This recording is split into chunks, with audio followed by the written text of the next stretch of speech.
Vi skal i den her video se noget omkring blod. I den tidligere video der forklarede jeg noget omkring lungerne. Og det hænger faktisk noget med omkring sammen med vores blod og vores hjerte.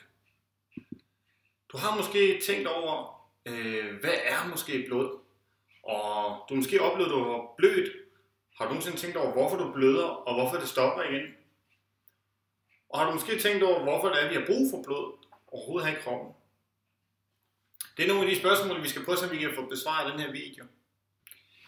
Vi skal se den her video, hvor vi vil se, hvordan hjertet sidder. Inde bag ved lungerne, der kan du se, der sidder det her hjerte, der ligger pumper. Og det pumper simpelthen blod ud til resten af kroppen.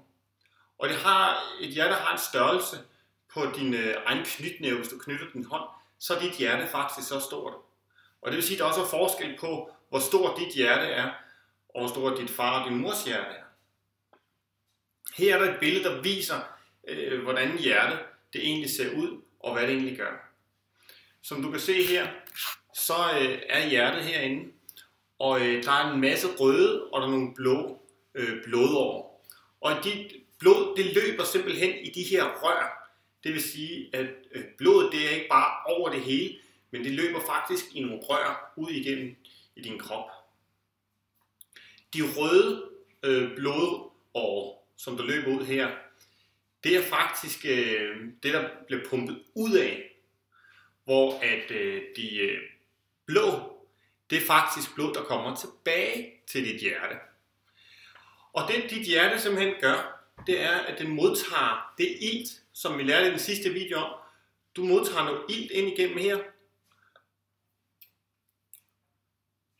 Du modtager noget ilt ind igennem dine lunger, ned i luftrøret, og det kommer simpelthen ind i dit blod, ind igennem dit hjerte her. Og det bliver pumpet ud frisk fra dine lunger af, og dit hjerte, det pumper simpelthen det her friske ilt ud, helt ud til fingerspidserne, ned til tæerne, over det hele i din krop. Hvor at de blå blodårer, det modtager det ilt tilbage, eller det luft tilbage, som kroppen ikke længere skal bruge. Vi kan også kalde det affaldsstoffer. Og du har måske hørt om CO2 som noget forurening, men din krop den transporterer faktisk det her CO2 tilbage som et affald fra kroppen af, tilbage til hjertet og faktisk ud af lungerne igen. Blodet i vores rør, der er faktisk 3-5 liter i din krop blod. Det vil sige, jo større du bliver, jo mere blod får du også i din krop. Så dine forældre de har mere blod, end du har. Når vi donerer blod, du har måske hørt om nogen, der går i blodbanken og giver blod til andre, så tager man faktisk kun 0,5 liter blod ud af kroppen og giver til andre mennesker. Dit hjerte, det pumper simpelthen det her blod ud til resten af kroppen. Og det vil sige, at der er rigtig meget tryk på. Det trykker simpelthen blodet med al dens kraft udad. Og det vil sige, at der er mere kraft på det blod, der bliver pumpet ud af, end det blod, der bliver pumpet tilbage til hjertet. Der findes 2 typer blod i vores krop. 2 typer blodceller. Og vi kalder dem de røde blodceller, og vi kalder dem de hvide blodceller. De røde blodceller, de fungerer til at transportere ilten ud af. Det vil sige, de er rigtig gode til at tage det ilt, vi får i lungerne, og transportere det ud i kroppen, til der, hvor der er brug for det. Hvor at de hvide blodceller, de fungerer lidt ligesom politimænd, kan du sige. Det er dem, der gør, hvis der er infektion, eller bakterier, eller nogle sygdomme inde i din krop, så er de hvide blodceller, de er ligesom politimændene, der holder styr på de her banditter inde i din krop. Hvor at de røde blodceller, det er lidt mere ligesom lastbiler, der transporterer ilten ud. Vi skal prøve at se en video af, hvordan det faktisk ser ud. I den her video, der kan du se, hvordan de her røde blodceller, de simpelthen bare transporterer ud igennem blodrøret. Så det er et lille videokamera, vi har inde i blodårene, hvor man kan se, at det flyver ned igennem de her røde blodceller. På samme måde bliver de hvide transporteret også ud igennem. Så er der noget, der hedder blodplader. Blodplader er det, der fungerer lidt ligesom som nogle reparationsmænd. Hvis der går hul på dig, hvis du skraver dig, så er blodpladerne nogle af dem, der er med til at lukke hullet igen. Og vi skal se en video af, hvordan det kan se ud. Inde i din krop, der bliver de her blodplader og blodceller, de bliver lavet helt inde i knoglerne. Og inde i dine blodårer, der løber de her røde blodceller, og der er de hvide blodlegemer, Og så er der blodpladerne, som der altså fungerer det her til at stoppe blødningen. Og lad os sige, der er gået et hul her i siden, så flyver de røde blodceller og de hvide blodplader ud. Men de her blodplader, som er de her hvide, du kan se, der sætter sig der, det er faktisk dem, der lukker hullet igen. Og det gør, at der ikke flyder en masse ud. Og du kan se, at de danner ligesom et helt væv rundt om.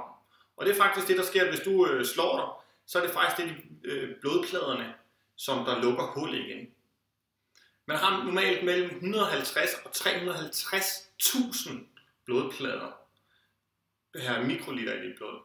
Det er et kæmpe tal, men det vil sige, at der er rigtig, rigtig mange af de her. Hvis du ikke har så mange af dem, så kan du se her, hvordan de bare flyver ud igennem, uden at der rigtig bliver lavet et hul. Så kan du se, at de røde blodlegemer, de falder ud igennem. Og det kender du måske nogle i din familie, som der ikke rigtig kan få stoppet deres blod. Der er nogle gange nogle ældre mennesker, som der ikke rigtig kan få stoppet deres blod, når de først begynder at bløde igen. Og så er det alvorligt, så skal de på hospitalet. Du har måske oplevet nogle gange, når du fryser, at dine hænder de bliver helt kolde, eller dine fødder bliver helt kolde. Og hvorfor er det? Det er faktisk din krops måde, at den selv regulerer på, og selv bestemmer, hvor blodet det skal hen. Når vi fryser, så gør kroppen det, den siger, nu skal jeg passe på, nu skal jeg varme det vigtigste. Og det er faktisk det, der er vist på den tegning herhenne. Herhenne det er et normalt menneske, hvor der er blod ud over det hele i kroppen, kan du se.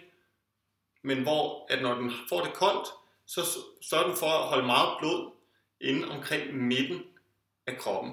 Det vil sige dit hoved og omkring dit bryst og nede i maven, der er det vigtigt for dig, at du har blod. Så når du fryser, så er det simpelthen fordi, der ikke kommer så meget blod ud til dine hænder. Ikke så meget nyt blod. Omvendt igen, når du sveder, så sker der faktisk det modsatte. Der prøver du at komme af med varmen. Komme af med det, og det vil sige, at dine blodårer, de åbner sig op, og de putter en masse cirkulation ud. Og på den måde, så får den faktisk, prøver den at komme af med varmen. Og det gør den ved at lave en masse blodcirkulation.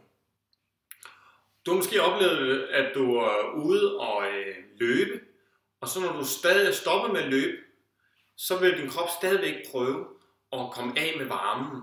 Og det vil den gøre ved at cirkulere blandt andet meget af dit blod ud igennem.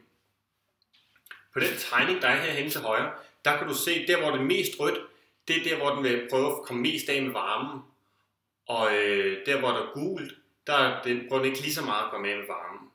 Men det er specielt omkring dit bryst, kan man se, omkring under armene og skuldrene og hovedet, som der er der, hvor den vil prøve at komme af med varmen. Og det kender du måske, at når du har det varmt, så er det specielt omkring dit hoved og dit bryst, du føler dig varm, og du får lyst til at tage t-shirten af. Under den her video, der er der nogle spørgsmål til dig. Prøv at se, om du kan besvare dem. Og hvis du bliver i tvivl, så kan du altid se videoen igen. Der står svarene faktisk inde i videoen. Og du er velkommen til at se den igen med dine forældre, og måske de kan guide dig lidt i nogle spørgsmål.